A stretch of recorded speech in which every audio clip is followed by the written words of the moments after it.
How to save items on Temu. Hello everyone, this is Lisa from Create, Login and Delete. Now let's get started. Launch your Temu app. Here we go. You will land to the home page.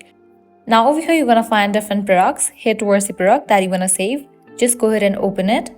After you open it, over here you're gonna find different details of the product.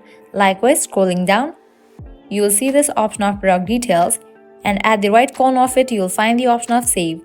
Just click on it. With that, you have just saved this item. Likewise, by applying the same process, you can easily save other items. Just go ahead and open it. Scroll down, head towards the option of product details, and at the right corner of it you will find the option of save. Tap on it. With that, you have just saved this item as well. Now where can you find these items? For that, click on this option of view. Now over here you will find different sections. Click on the section of wishlist, and over here you're gonna find all the items that you have saved on a Temu account. You are also able to remove these. Likewise, you can add these items to the cart. If you want to do so, just click on the option of add to cart.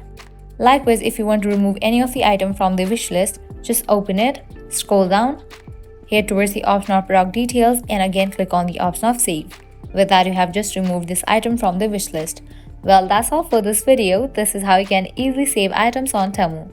At the end, if you guys find this video helpful, don't forget to like, share and subscribe to our channel. Thank you.